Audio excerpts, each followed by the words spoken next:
नीति तथा कार्यक्रममाथिको छलफलमा प्रारम्भमै करिब व्यक्त भएको प्रत्येक कुराको उत्तर दिनुपर्छ।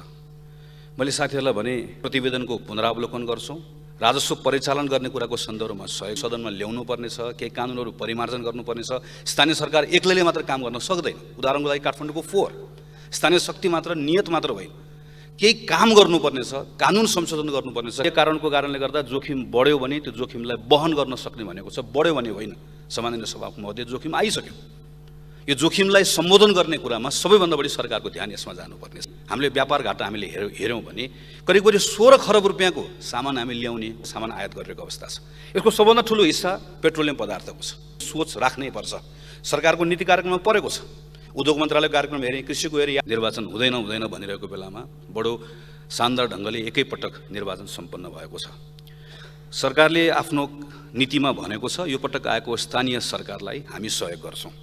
स्थानीय सरकारलाई खास गरिकन यो विस्तृतीकरण प्रतिवेदनको पुनरावलोकन गर्छौँ, राजस्व परिचालन गर्ने कुराको सन्दर्भमा सहयोग गर्छौँ र संविधानको अनुसूचीमा जुन अधिकारहरू स्थानीय सरकारले प्रयोग गर्ने भनेर लेखिएको छ त्यसका निम्ति कानुनहरू जुन नबनाइयो, विगतमा मापदण्ड बनाइएन, जसले गर्दा स्थानीय सरकारले काम गर्ने अधिकार हुँदा पनि काम गर्न सकेनन्, हामी त्यसमा सहयोग गर्छौँ भनेर भनेको छ। निर्वाचन गराउने सरकारले सबैभन्दा महत्त्वपूर्ण कुरा यो म आग्रह गर्न चाहन्छु, तत्कालै यही सदन चलिरहेको बेलामा के कानुनहरू सदनमा ल्याउनु पर्नेछ, केही कानुनहरू परिमार्जन गर्नुपर्नेछ।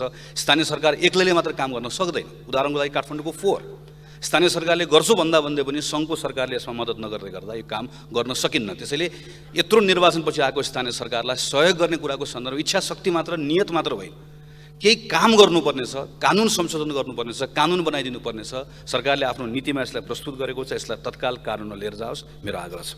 मङ्सिरमा हामी निर्वाचन गराउँछौँ। यो मङ्सिरसम्मको अवधिमा सन्तुलित परराष्ट्र नीतिका आधारमा आफ्नो अन्तर्राष्ट्रिय व्यवहार सरकारले गर्छ भन्ने विश्वास व्यक्त गर्छु। मुख्य कुरा भनेको यो हाम्रो अर्थतन्त्रको जुन अवस्था छ यो समस्याग्रस्त मात्र होइन, एक प्रकारले सङ्कटमा फस्न थालिसकेको छ। आन्तरिक र बाह्य कारणले गर्दा जोखिम बढ्यो भने त्यो जोखिमलाई वहन गर्न सक्ने भनेको छ, बढ्यो भने होइन। सामान्य सभाको महोदय, जोखिम आइसक्यो। यो जोखिमलाई सम्बोधन गर्ने कुरामा सबैभन्दा बढी सरकारको ध्यान यसमा जानुपर्नेछ।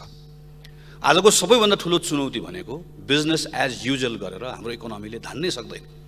गएको 10 महिनाको मात्रै हामीले व्यापार घाटा हामीले हेऱ्यौँ भने करिब 16 खरब रुपियाँको सामान हामी ल्याउने वा सामान वस्तु किन्ने, 1 खरबको बेच्ने र यो यसरी बढेको छ। यो वर्ष मात्र भएको होइन, गएको वर्ष पनि बढ्यो, त्योभन्दा अघिल्लो वर्ष पनि बढ्यो। बितेका 10-12 वर्षमा लगातार बढै छ र यो क्रम रोकिनेवाला छैन। आउँदो आर्थिक वर्ष अझ योभन्दा पनि भयानक ढङ्गले बढ्नेवाला छ। हाम्रो आम्दानीको स्रोत सीमित छ। त्यो रेमिटेन्सबाट पैसा आउँछ, थोरै मात्र वैदेशिक लगानी आएको छ, थोरै मात्र अनुदान आएको छ। हाम्रो आम्दानी कम छ र हाम्रो खर्च यसरी नै हुँदै गयो भने यसको लागि कुनै रकेट साइन्स चाहिँदैन। हामीले सामान्य घर चलाएको ढङ्गले हेऱ्यौँ भने पनि आम्दानी हामी यति थोरै यति धेरै खर्च भएपछि यसले थेक्न सक्दैन। कतिपय देशलाई व्यापार घाटा ठुलो विषय होइन, तर नेपालको जुन खालको आर्थिक परिस्थिति छ हाम्रो लागि व्यापार घाटा सबैभन्दा ठुलो चिन्ताको विषय हो। हामी करिब 11 गुणाले हाम्रो बढी भएको हाम्रो अवस्था छ। हामी बढी चाहिँ सामान आयात गरिरहेको अवस्था छ। यसको सबभन्दा ठुलो हिस्सा पेट्रोलियम पदार्थको छ।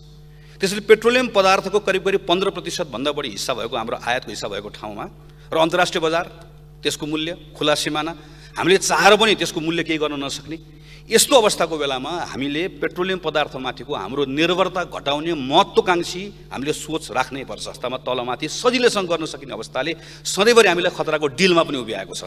शक्ति मात्र, नियत मात्र होइन, केही काम गर्नुपर्नेछ, कानुन संशोधन गर्नुपर्नेछ। यो पटकको नीतिमा पनि यसका केही कुराहरू बोलिएको छ, यसमा परिमार्जन गर्ने भनिएको छ। यसमा पनि बिजनेस एज युजुअल हाम्रो उत्पादकता नै बढ्न सकिरहेको छैन। हाम्रो डिमान्ड यति बढिरहेको छ भन्न सक्नुपर्छ। अनि बल्ल नागरिकलाई पनि हामी सुपारी पनि ल्याउँदैनौँ, मरिच पनि ल्याउँदैनौँ। प्रधानमन्त्री नेपाली उत्पादन तथा उपभोग अभिवृद्धि कार्यक्रम र दशकै जुन घोषणा गरेर आएको छ, मद्दत गर्ने कुरा बढी जोड होस् र कतिपय कुराको सन्दर्भमा अहिले हामीले शक्ति मात्र, नियत मात्र होइन, केही काम गर्नुपर्नेछ, कानुन संशोधन गर्नुपर्नेछ। चोरी पैठारीको भएको छ। यो सरकारको कुनै एउटा अङ्गले मात्र काम गरेर हुँदैन। यसमा सिङ्गो सरकार यसमा लागोस्, यसमा म आग्रह गर्न चाहन्छु।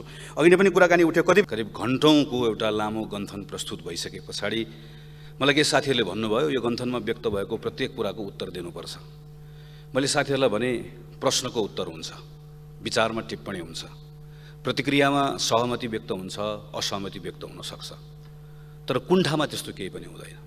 कुण्ठामा केवल सहानुभूति मात्र प्रकट हुन्छ।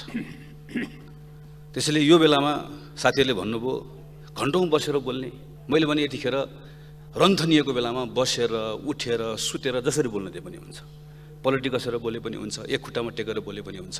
अहिले हामीले सुनिदिनुपर्छ। कहाँ बोल्ने, कहिले बोल्ने भन्ने बोल्नेले हेक्का राख्ने कुरा हो। हामीले केवल विचारा भन्न सक्छौँ, यति मात्रै हो।